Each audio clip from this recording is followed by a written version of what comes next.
Mesdames, Messieurs, bonjour, bonsoir, où que vous soyez sur les 5 continents, bienvenue sur votre plateforme digitale d'information générale Mali Online.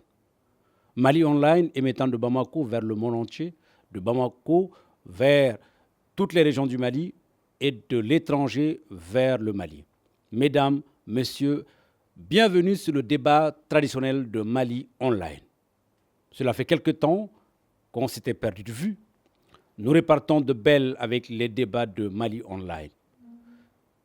Aujourd'hui, nous avons comme invité l'imam Mohamed Dicko.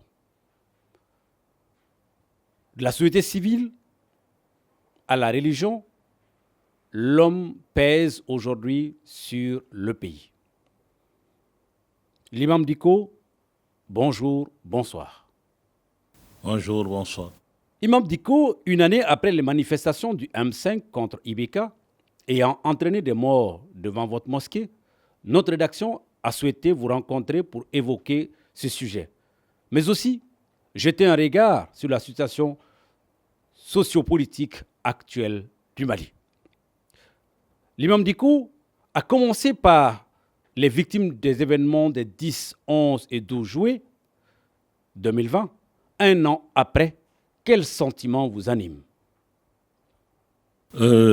Merci bien.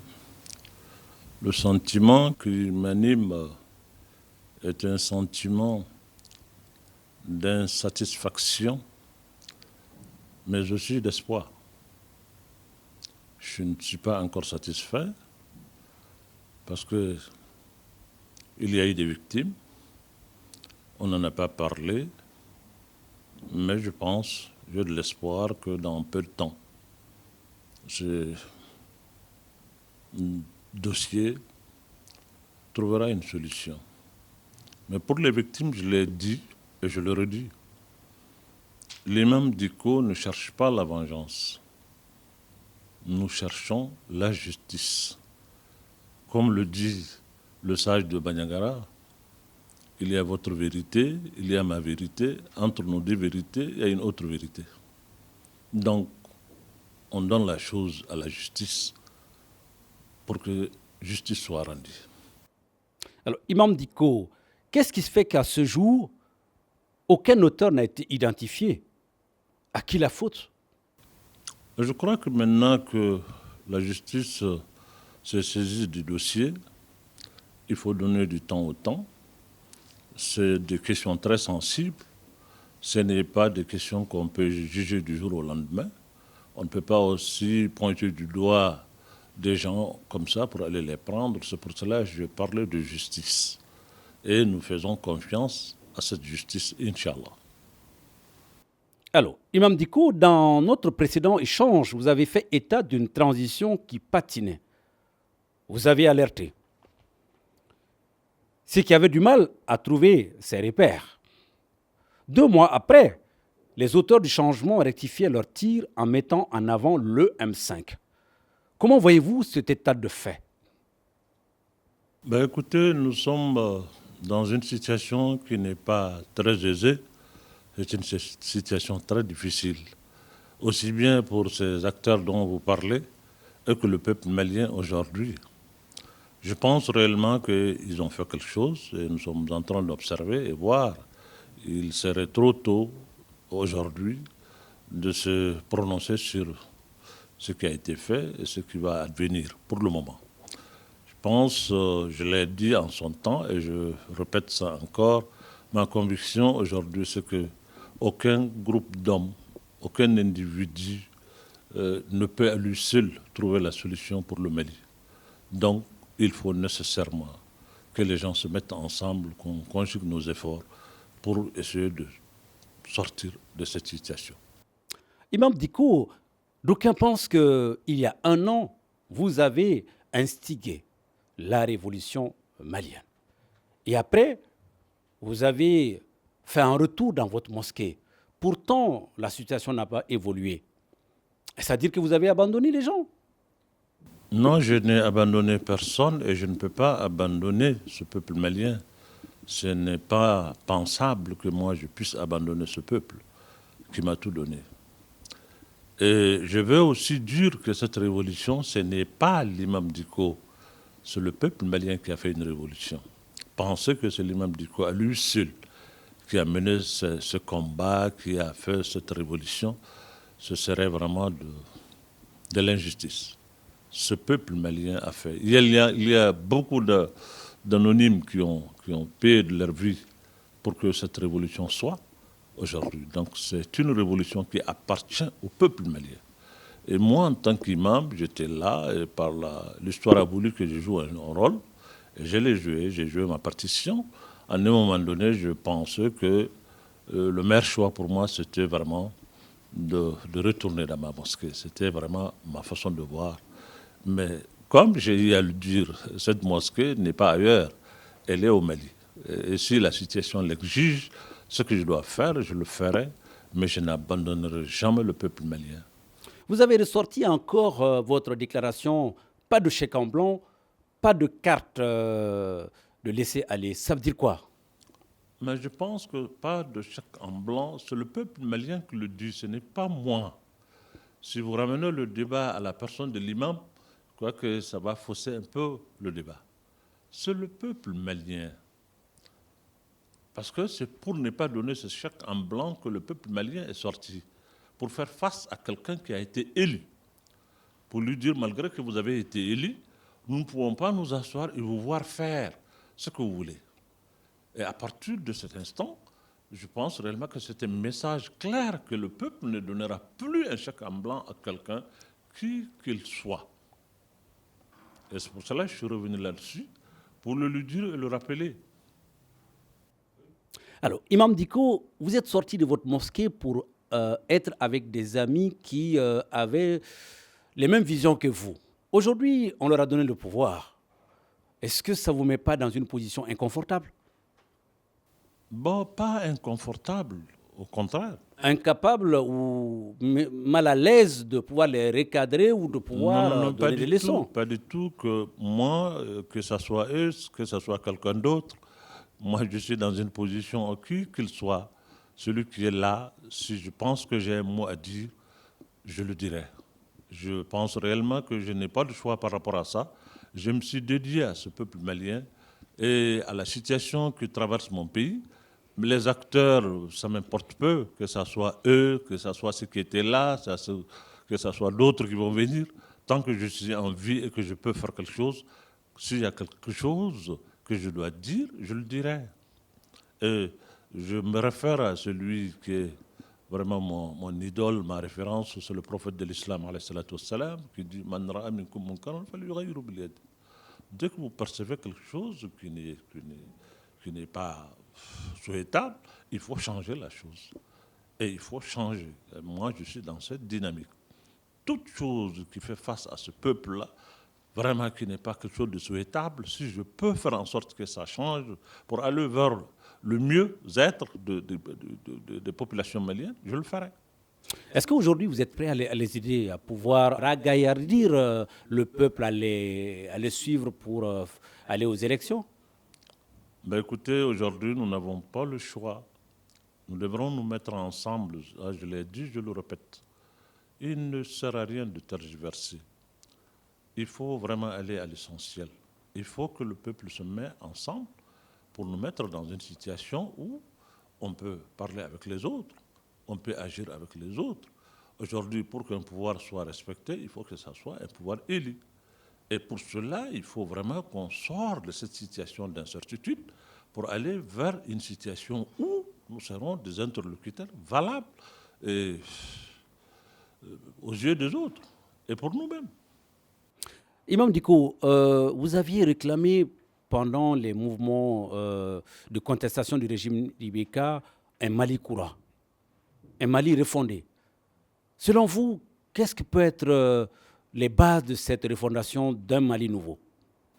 Vous savez, ce n'est pas facile souvent et ce n'est pas aisé de parler de cette refondation du Mali. Parler de refondation, ça veut dire que les fondements sont atteints. Et aujourd'hui, il faut avoir le courage vraiment de faire face à cela.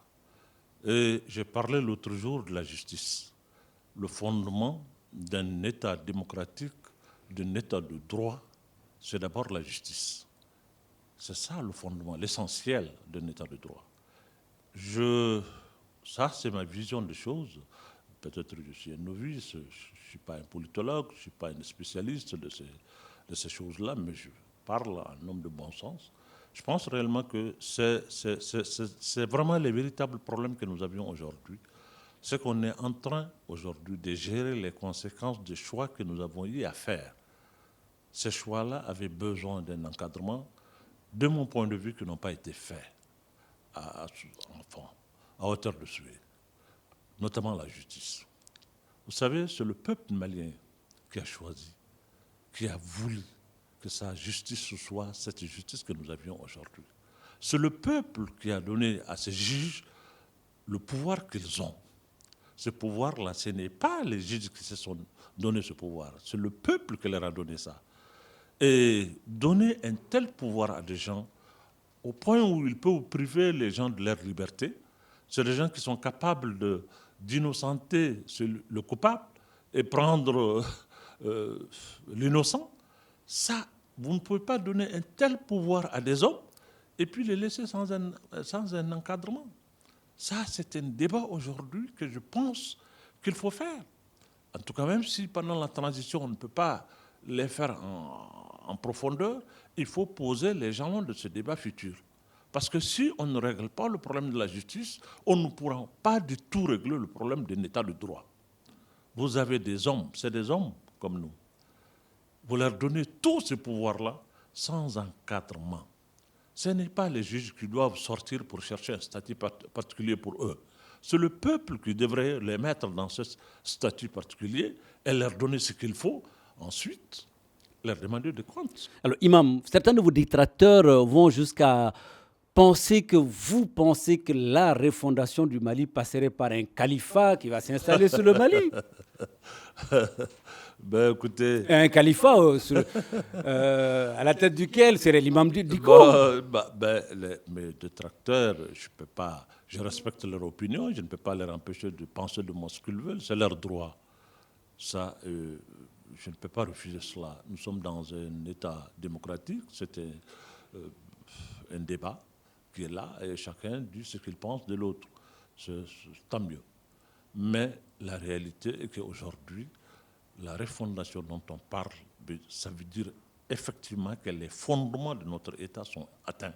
Il faut avoir le courage d'aborder cela. Nous avons ce pouvoir-là d'abord qui est la justice. Aujourd'hui, tous les problèmes que nous avions, le problème des litiges fonciers, etc., tout cela aujourd'hui résulte de quoi? C'est la justice qui est mise en cause. Au lieu de rester tout le temps et mettre cette justice en cause, ou bien les juges en cause, c'est eux qui ont fait, c'est eux qui ont fait. Non. Pourquoi? Parce que c'est des hommes. Ils sont comme nous. Vous ne pouvez pas donner tout ce pouvoir à quelqu'un et lui demander d'aller passer la nuit sans manger et que son enfant ne puisse pas aller à l'école. Non. Si vous lui donnez ce pouvoir-là, il faut le mettre dans un cadre qui peut le protéger lui-même. Donc vous pensez à des juges super payés? Mais qu'on le fasse, si ça doit vraiment les mettre à l'abri de certaines tentations aujourd'hui qui font des problèmes pour l'état de droit malien. Tout le monde se plaint des juges. Pourquoi? C'est une réalité. On se plaint des juges. Mais ce pouvoir qu'ils ont, qui leur a donné ça? C'est le peuple malien. Vous ne pouvez pas donner tant de pouvoir à quelqu'un et ne pas le mettre dans un cadre où il va être protégé lui-même. Le protéger contre soi-même, parce que la tentation est grande pour un homme. Quand vous avez un tel pouvoir et que dans votre condition de vie, vous êtes là, c'est précaire, c'est comme l'autre côté, l'autre pouvoir qu'on appelle, je ne sais pas, le troisième pouvoir ou quatrième pouvoir qui est la presse. Mais c'est un pouvoir énorme. Aujourd'hui, dans notre système, la presse est là, a le droit de critiquer, de donner des points de vue, souvent difficiles. Mais c'est donné parce que nous avons voulu ça comme ça. C'est le peuple qui a voulu ça comme ça. Mais vous ne pouvez pas demander à une presse qui a un tel pouvoir, mais qui vit une telle misère, qui peut nuire et d'aller passer la nuit sans manger et puis de vous faire un truc, de respecter la déontologie, de respecter l'éthique, de respecter... Il ne peut pas le respecter avec le ventre creux. Ce n'est pas possible. On ne le met pas dans les conditions. Ce qu'on donne à la presse là, c'est des miettes. Ça ne sert à rien. Donc vous êtes partisan d'une presse assez bien dotée? Mais si vous n'avez pas une presse bien dotée, qui n'est pas dans les conditions, vous ne le mettez pas dans les minimums, vous ne pouvez pas vous demander à cette presse de respecter la déontologie, de respecter telle ou telle chose, alors que c'est un pouvoir, parce que ça peut non seulement construire, mais ça peut détruire, ça peut nuire. La presse, c'est un pouvoir extrêmement fort qui peut détruire un pays. Il suffit de quelques propos pour qu'il y ait tout. Aujourd'hui, personne ne peut les toucher parce que nous avons un système qui dit qu'il y a la liberté d'expression. Si quelqu'un vous fait ceci, il faut l'amener à la justice, etc., etc. Et toute la presse se met ensemble. Si demain je parle de Sampi, toute la presse va se mettre sur mon dos. Non seulement la presse nationale, et peut-être même internationale. Et tous les pouvoirs ont peur de ce pouvoir. Mais il faut aussi les protéger en leur donnant au moins le minimum. Parce que si les gens qui vivent dans cette précarité, dans cette misère, et vous leur demandez d'être de juste, d'être... Moi, si c'était moi qui décidais, l'argent qu'on donne aux partis politiques, l'aide aux partis politiques, au lieu de donner ça aux partis politiques, j'allais peut-être donner ça à la presse. Les partis politiques, c'est eux qui demandent le suffrage des gens, c'est eux qui sont là, les élus, ils sont députés, ils sont maires, ils sont présidents, ils sont ceci, ils sont cela. Et en plus, on leur donne de l'argent encore. Moi, je pense que la presse, c'est vraiment sur le parent pauvre de notre système. Tout cela, aujourd'hui, doit être débattu, doit être revu. Voilà, on doit pouvoir en parler. Parce qu'il ne sert à rien aujourd'hui de vouloir dépasser tout cela, on ne veut pas aller en profondeur, on ne veut pas débattre, tout le monde a peur d'en parler, parce que si vous en parlez, bon, on vous taxe de ceci ou de cela. On peut dire ce qu'on pense de moi, c'est le droit des gens de me critiquer, je suis critiquable, comme je le dis, je suis perfectible, je ne peux pas dire que moi, tout ce que je dis, non. Mais je donne mon point de vue, je donne mon avis par rapport aux questions qui minent aujourd'hui l'existence même de notre pays. Si on ne trouve pas de solution pour l'éducation, on ne trouve pas de solution pour la santé, on ne trouve pas de solution pour la justice, mais de quel État parle-t-on? On ne peut pas. Alors, Imam Dicko, parlons d'État. Aujourd'hui, nous avons un pays presque fractionné, il faut l'avouer. Le nord, le centre est sous l'emprise des djihadistes. D'aucuns pensent dans certaines chancelleries que c'est vos amis. Et l'hivernage arrive, on n'arrive pas à cultiver. Alors, qu'est-ce que l'imam Dicko pense de tout cela? Il pense que c'est mes amis. Iya Koufa sont les amis de l'imam Dicko. Mais ils sont les amis de tout le monde. Vous m'excusez vraiment du terme. C'est cette hypocrisie que moi je refuse. Je ne peux pas nier aujourd'hui que je connais Iyad ou que je connais Amadou Koufa parce qu'aujourd'hui il y a un problème qui est là. Je les connais, ils étaient à Bamako ici. Iyad était là, il était dans le parti majoritaire ici. Il a été élu, il a travaillé à Koulouba ici, mais qui ne le connaissait pas? Et il a des parents, il a des proches qui sont là. Moi, je le dis à d'autres occasions, je ne justifie rien, mais je le dis. Je n'ai jamais passé 30 minutes avec Iyad en train d'échanger. Ça n'est jamais arrivé dans ma vie. Mais je ne peux pas nier que je le connais.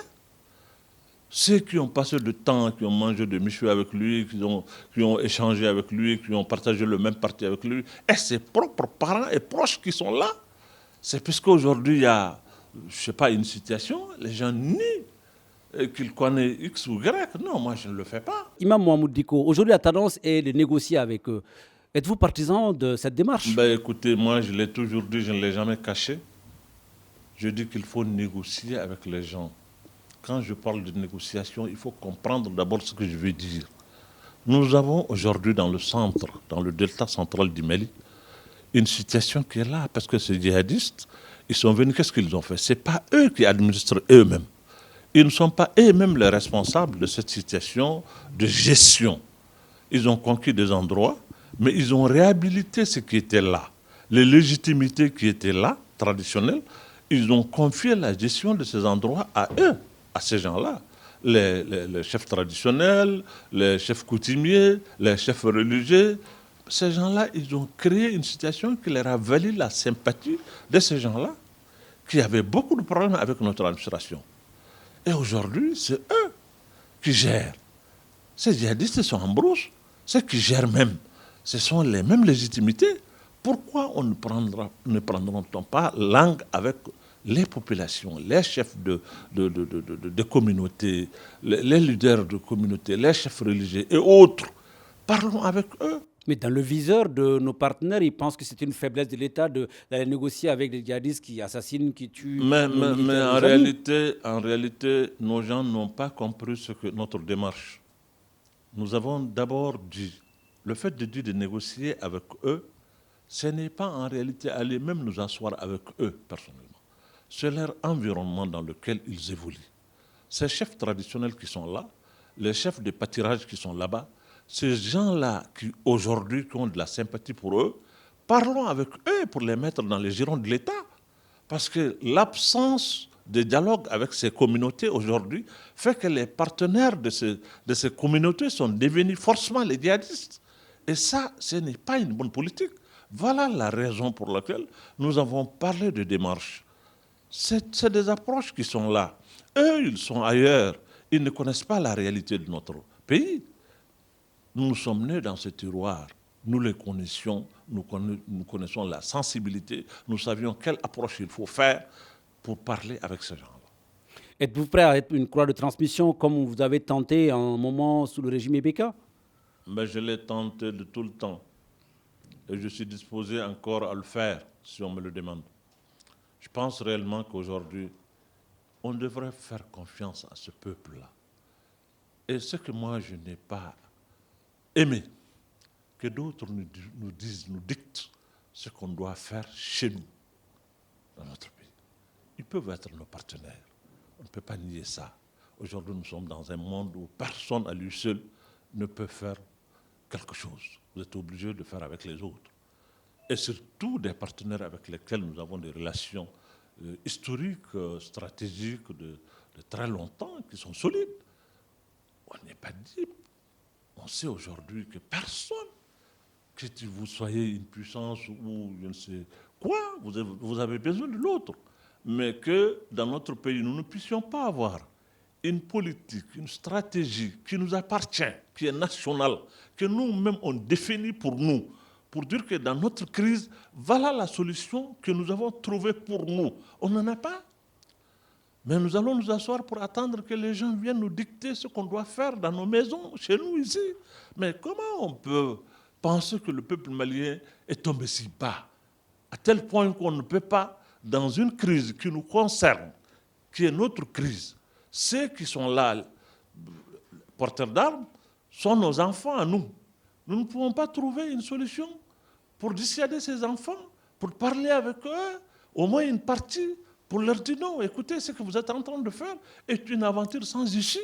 Vous nous refusez même d'avoir l'attitude de penser, de croire, de concevoir, d'avoir une stratégie qui nous est propre dans nos propres pays. Et moi, je crois que ça, moi, je ne sais pas. Parlant de ce point de vue, Imam Dicko, une des sorties où une koutouba dans votre mosquée avait été sortie et dans laquelle vous fustigez qu'il ne fallait pas remplacer un partenaire par un autre pour prendre le mal à la place du pire ou de prendre le pire à la place du mal, Imam Dicko. Oui, moi, ce que je veux, je voulais dire, peut-être que je n'ai pas été compris, les gens sont libres vraiment d'interpréter mes propos comme eux, ils pensent. Mais moi, dans ma pensée, c'était quoi? C'est qu'il faut qu'on ait une certaine autonomie de pensée, qu'on ait notre propre approche et notre propre stratégie pour cette crise qui se vit chez nous, que nous vivons nous. Donc, moi, cette tendance à vouloir tout porter sur les autres, pour dire il faut chasser les Français, il faut amener les Russes, il faut amener les Américains, c'est un débat. Mais l'essentiel pour moi d'abord, tout cela ne peut pas résoudre notre problème tant que nous, entre nous, on ne se met pas ensemble, tant que nous-mêmes, on n'est pas conscient aujourd'hui que quel que soit ce que les autres vont faire pour nous aider, il faut que nous-mêmes, on soit là, qu'on prenne notre destin en main. Il ne faut pas mettre dans la tête des jeunes gens, de cette génération montante, que l'avenir de notre pays appartient à d'autres et que c'est d'autres qui doivent décider pour nous. C'est eux qui peuvent nous sauver. Non, c'est d'abord nous. L'avenir de notre pays, tout ce qu'on a aujourd'hui, le problème de notre pays, c'est d'abord nous. C'est pour cela, moi, je dis, penser, bon, on veut nous glorifier pour parler du passé, on pense du futur, mais c'est le présent là qui importe. Je veux vous dire, c'est l'autre là qui l'a dit, je crois, un penseur, est-ce que ce n'est pas Bouddha qui a l'habitude de dire, il a dit ne démarre pas dans le passé, ne rêve pas du futur, mais concentre tout ton esprit sur le présent. Sur le présent. Sur ce présent-là, si on ne concentre pas nos esprits, vraiment, concentrons-nous sur ce qui se passe aujourd'hui. Parce que ce qui s'est passé hier est passé. Nous devrons tirer les leçons, c'est vrai. Ce qui va venir, ça va venir. Mais tout cela, c'est aujourd'hui. Et si ce présent-là, on ne prend pas ça en main, et on pense que c'est les autres qui doivent le faire pour nous, ça, je crois qu'on ne s'en sortira pas. Hein. Donc l'imam Dicko n'est pas anti-français, francophobe. Ben écoutez, moi je ne suis anti-rien. Je ne suis pas anti-français, je ne suis pas anti-russe, je ne suis pas anti-américain, je ne suis pas anti-quelqu'un d'autre. Non, comme le disent les Bambara, mais vous comptez ma référence. Non, ce n'est pas puisque je demande aux Maliens qu'on se mette ensemble que je suis anti-X ou anti-Y. Non, je ne pense pas comme ça. C'est comme aujourd'hui, les pays voisins, il faut qu'on fasse beaucoup attention. Le Mali est un pays d'intégration. C'est un pays aussi d'immigration. Nous voyageons beaucoup. Nous sommes un peu partout. Tout ce qui nous entoure ici sont nos proches, ce sont nos parents. Nous sommes les mêmes. Le Mali est un grand peuple, c'est une grande nation. C'est le Mali des empires. Donc tout ceci.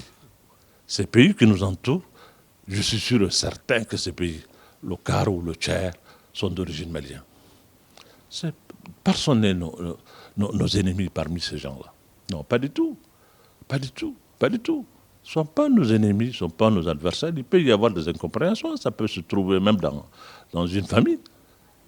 Mais l'essentiel pour moi, c'est de se concentrer tout notre esprit sur le présent. C'est-à-dire que la situation qu'on vit au Mali, qui prévaut aujourd'hui, doit nous commander aujourd'hui de puiser dans notre fort intérieur pour chercher la solution en se mettant ensemble. En se mettant ensemble. Je le dis, je le redis, en se mettant ensemble. Ce n'est pas éparpillé, divisé, rancunier, haine dans les cœurs qu'on peut trouver la solution pour notre pays. Non. L'imam Dicko, vous avez demandé le changement. Oui. Vous avez lutté pour le changement. Et le changement a été opéré dans la gouvernance. Est-ce que vous ne vous sentez pas redevable vis-à-vis du peuple pour la suite des événements? Ben écoutez, quel que soit le changement qu'on va opérer dans ce pays, si tu transformes ce pays en or, l'imam Dicko se sentira toujours redevable. Moi, je ne peux pas payer ce peuple malien. Je ne peux pas rendre à ce peuple ce qu'il m'a donné. Ce n'est pas possible. Vous avez parlé de martyrs, les gens qu'on a tués devant ma porte. Vous partez tout de suite devant ma porte, vous allez trouver des jeunes gens qui sont assis là-bas. Il y a plus de 10 ans, ces jeunes gens-là sont toutes les nuits devant ma porte. Ils sont là-bas. Ça n'a pas commencé avec les événements. Ils sont tout le temps là-bas. Ce que ces gens-là m'ont donné, je ne peux pas, moi, les rendre ça. C'est pour cela que je me sentirai éternellement redevable vis-à-vis de ce peuple malien. L'imam Dicko, parlant de jeunes, il y a quelques jours, vous avez parrainé un événement parlant de drogue. C'est un phénomène que le Mali connaît aujourd'hui. Qu'en pensez-vous? C'est vrai, je l'ai parrainé. Si j'ai une préoccupation aujourd'hui, c'est vraiment cette jeunesse. C'est vraiment cette jeunesse.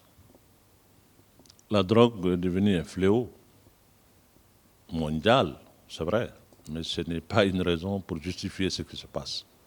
Il y a un relâchement à tous les niveaux, et des autorités, et des parents, et de tout le monde. Parce que ce n'est pas une catégorie de personnes qui doit lutter contre la drogue.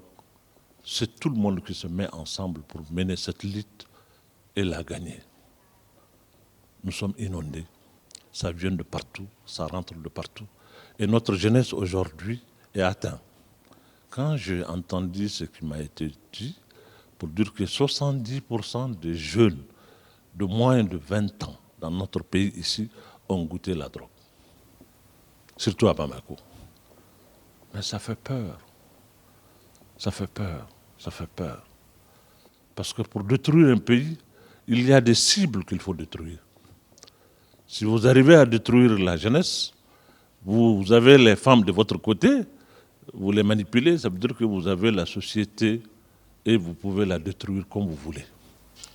Notre lutte, en parlant tout le temps de la jeunesse, en parlant des femmes, n'est pas un mépris pour ces catégories-là. Non, c'est surtout une préoccupation. Ce n'est pas aussi parce que nous pensons que c'est des catégories qui ne peuvent pas se protéger elles-mêmes, non. C'est parce que nous savions aujourd'hui qu'elles sont devenues des cibles. Et aujourd'hui, nous avons une jeunesse qui est là, qui vit ce qu'elle vit aujourd'hui. Et le problème, même ce problème de djihadisme dont on parle, c'est la déperdition de la jeunesse. Aujourd'hui, et si tu sors ces jeunes gens qui sont là-bas, ce n'est pas des talibés, ce n'est pas tous des gens qui ont passé par les écoles coraniques ou les médias, etc. Non, il y a des bergers, il y a toutes sortes de gens là-dedans. Il y a beaucoup de désœuvrés dans cette situation-là. Quand la jeunesse n'est pas orientée, la jeunesse n'est pas encadrée, il n'y a pas de politique pour la jeunesse, il n'y a pas de perspective pour la jeunesse, mais il faut s'y attendre à ce qui se passe dans le Sahel tout entier, pas seulement dans notre pays. C'est pour cela, aujourd'hui, soit cette jeunesse se donne à la drogue, soit la jeunesse traverse le Sahara pour aller faire des rencontres comme ces vendeurs d'illusions et autres là, qui les prennent sur ces endroits-là, ou bien ils vont aller sur la Méditerranée, qui est devenue aujourd'hui une cimetière pour notre jeunesse. Parce que dans leur tête, l'avenir n'est pas là. Ce n'est pas chez nous qu'il y a l'avenir. Il faut refuser cela. C'est ici qu'il y a l'avenir. Les autres veulent venir chez nous puisqu'ils savent que c'est ici qu'il y a l'avenir. Mais en faisant en sorte que notre jeunesse quitte les bras valides qui sont là, les têtes pensantes qui doivent être là, aillent ailleurs et pour donner vraiment un terrain fertile à d'autres pour venir. Je crois que ça, c'est un risque dans lequel les pays africains, notamment les pays du Sahel, sont aujourd'hui. Il n'y a pas de politique commune dans ce sens. Donc, un nouveau chantier s'ouvre pour l'alerteur que vous êtes, l'imam Dicko. Écoutez, j'alerte tout le monde. Je pense réellement que je suis d'accord qu'il y ait G5 Sahel. On met les forces ensemble pour lutter, mais on devrait aussi mettre les intelligences ensemble pour encadrer notre jeunesse.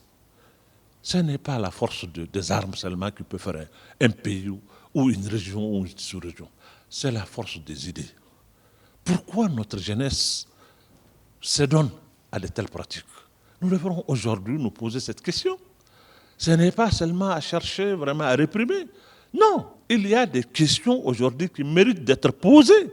Pourquoi notre jeunesse aujourd'hui pense que pour s'exprimer, pour donner son avis, il faut aller prendre des armes pour nous imposer leur point de vue, leur façon de voir? Ils n'étaient pas comme ça hier. Ça, c'est venu tout près. Pourquoi aujourd'hui, avec une telle facilitation, la jeunesse s'engouffre dans ça? Pour quelles raisons? Mais nous devrons vraiment nous poser des questions comme ça. Mais le débat n'est jamais là. Le débat n'est jamais là. Tous les débats que nous avions, c'est des débats des élections. Comment est-ce qu'il faut avoir le pouvoir? Comment est-ce qu'il faut être réélu et réélu? 3e mandat, 4e mandat, 5e mandat. C'est tout le débat est concentré sur ça. Toutes les querelles que nous avions dans nos pays sont concentrées autour de comment exercer le pouvoir. C'est tout. Le monde est devenu digital, l'information instantanée, et c'est là en tout lieu, en tout temps, pourvu que vous soyez connecté. Ça, Mali Online l'a compris. Connectant le Mali au monde entier, vous avez l'information comme vous ne l'avez jamais eue. Du Mali vers le monde, du monde vers le Mali. Confiez-nous vos produits et vous aurez le monde à portée de main.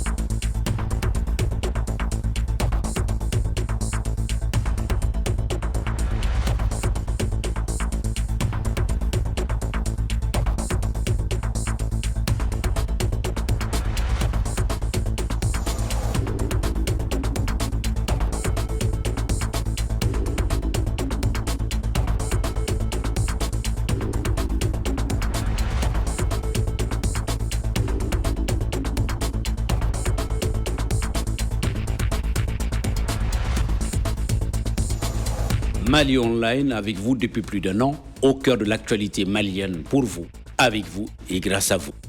Mali Online, le vrai visage de l'actualité digitale à partir du Mali. Alors, l'imam Dicko, à vous entendre, le chantier est vaste, les défis sont énormes. Est-ce que vous êtes pour une prolongation de la transition en vue de mettre les balises d'un Mali sain avec des élections bien organisées, avec des vrais débats organisés autour des préoccupations du pays? Ben écoutez, prolonger ou ne pas prolonger une transition, ce n'est pas l'imam qui doit vraiment parler de ça, c'est le peuple malien qui doit donner son point de vue par rapport à ça. Et je pense que l'imam est un élément, c'est un individu, au moment opportun, si on doit vraiment dire quelque chose par rapport à ça, l'imam dira ce qu'il pense. Mais c'est trop tôt et c'est prématuré. Le Mali a pris des engagements. Faisons tout pour respecter les engagements que nous avons pris pour nous et pour les autres. Voilà. Donc à l'impossible, il y aura une autre appréciation. Ben écoutez, ça, c'est un autre débat. Nous verrons ça après. L'imam Mahmoud Dicko, des accords d'Alger, on va parler un peu. L'impasse, incompréhension, la communauté internationale demande à l'appliquer coûte que coûte. Au Mali, toutes les parties demandent à réviser et nous avons les autorités qui veulent respecter les accords et appliquer. Des accords d'Alger, quel est votre avis définitif? Moi, je suis quelqu'un qui respecte vraiment la parole donnée. Nous sommes un pays souverain qui a signé des accords. Faisons tout pour respecter ce qu'on a signé. Maintenant, c'est une œuvre humaine. Si dans l'application, dans la mise en œuvre, il y a des problèmes, ceux qui sont là en face de nous, ce n'est pas des étrangers, c'est des Maliens comme nous. Nous allons nous mettre ensemble pour voir comment est-ce qu'il faut faire la mise en œuvre et faciliter cela. Parce que l'accord, on le fait pour nous-mêmes. Ce n'est pas un accord qu'on fait pour quelqu'un d'autre. Ce n'est pas l'accord qui va faire de ces gens de Kidal, de Taoudeni. Ce n'est pas l'accord qui va faire leur malianité. Ils sont des Maliens. L'accord a trouvé qu'ils sont des Maliens et l'accord ne va rien changer dans ça. Ils sont Maliens avant les accords. Moi, je leur ai dit, il ne faut pas demander la permission à quelqu'un pour que vous soyez des Maliens. Ce n'est pas les accords qui vont faire de vous des Maliens. Vous êtes des Maliens avant les accords. Les accords, c'est un instrument tout simplement pour mettre en œuvre ce sur lequel nous sommes d'accord pour nous-mêmes. Pour nous-mêmes. Je crois qu'aujourd'hui, l'atmosphère est détendue. Nous avons des éléments signataires qui sont dans le gouvernement, qui sont dans le CNT, qui sont ailleurs. Donc, il y a de bonne foi de part et d'autre. Et pourquoi aujourd'hui on remet encore ces débats-là pour rentrer dans les détails alors que le diable est dans le détail? Je crois qu'on n'a pas besoin de détails. Nous avons signé quelque chose. Maintenant, c'est la mise en œuvre qui est problème. Il est problème, la mise en œuvre est problème aujourd'hui, parce que le pays même est dans une situation d'impasse qui n'est pas cachée, qui est là. C'est un problème, c'est réel. Et il faut trouver vraiment les voies et moyens pour sortir de l'impasse, pour avoir le courage de poser les actes. Et il ne faut pas que les accords soient supportés par une partie contre l'autre, non. Vous avez signé, c'est vous seulement. Aujourd'hui, l'accord, c'est l'affaire de tout le monde. Nous devrons, la mise en œuvre, on doit le faire ensemble. Ce n'est pas une partie qui doit faire la mise en œuvre, l'autre partie attend. Ah, vous avez signé, on vous attend, il faut que vous fassiez ça. Non. Nous avons signé notre accord qui nous appartient tous. On se met ensemble aussi dans la mise en œuvre. S'il y a des difficultés, on est tous conscients des difficultés, nous saurons comment trouver des solutions à ces difficultés. Moi, je crois qu'aujourd'hui, l'accord ne doit pas être un débat. Non. Quel débat on va faire? Nous sommes un pays souverain qui a signé devant le monde entier pour dire qu'on se respecte, on respecte nous. Nous trouvons une solution entre nous, mêmes frères. Cet engagement que nous avons pris tous. Mais il faut que les Maliens, entre nous, nous puissions vraiment être capables de respecter ce qu'on s'est dit soi-même. Imam Dicko, un dernier point, il y a un sujet qui fait couler beaucoup d'encre. C'est la situation du Mali et du Tchad. Je vais vous amener un tout petit peu dans la diplomatie. Alors on parle de 2 poids 2 mesures. Le coup d'État du Mali condamné, sanctionné, et le coup d'État du Tchad autorisé. Au Mali, on en parle. Dans la sous-région, on en parle. On aimerait bien avoir l'avis de l'imam Dicko sur ce sujet de 2 poids 2 mesures. Vous avez dit, je ne suis pas un diplomate, je ne suis pas un politologue. Je préfère vraiment ne pas me prononcer sur un tel sujet. Je n'ai rien à dire par rapport à ça. C'est surtout celui du Mali que je connais. Il y a eu un coup d'État chez nous, c'est vrai. Ceux qui ont condamné, ils ont condamné. Mais maintenant, les raisons, les tenants, les aboutissants de ce qui se passe au Tchad, je n'ai pas les éléments d'appréciation par rapport à ça. Je préfère ne pas me prononcer. Imam Dicko, 1 an, jour pour jour, après votre sortie de votre mosquée, les choses ayant changé, vous êtes retourné dans votre mosquée. 1 an après, est-ce que vous avez un regret? Est-ce que vous avez de l'espoir? Et si c'est à refaire, est-ce que vous le referez? Écoutez, ce que j'ai dit est clair. Par rapport au peuple malien, à son bien-être, il n'y a pas de sacrifice que je ne puisse pas faire. Donc, si demain je dois faire quelque chose pour le bien-être de ce peuple malien, je le ferai. Je le ferai. Et je ne regrette pas qu'il y ait eu changement.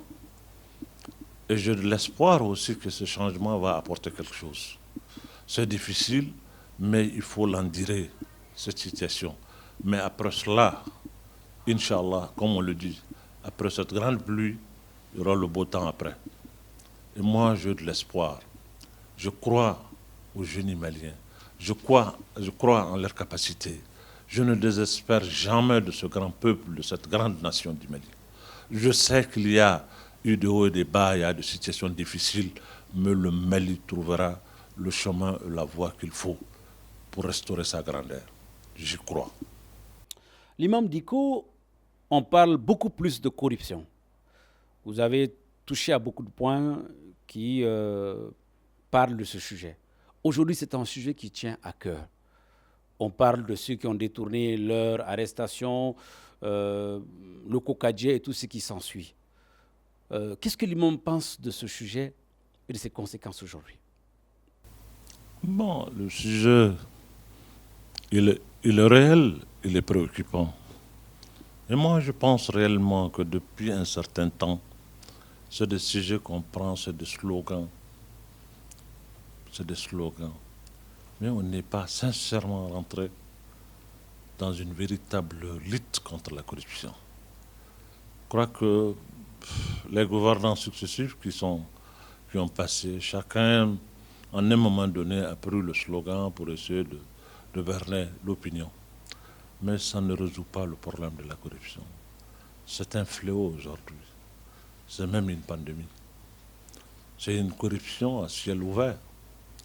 C'est fini, ce n'est plus une corruption, mais ce n'est pas une corruption qui est dans le système, mais c'est le système qui est devenu aujourd'hui corruption.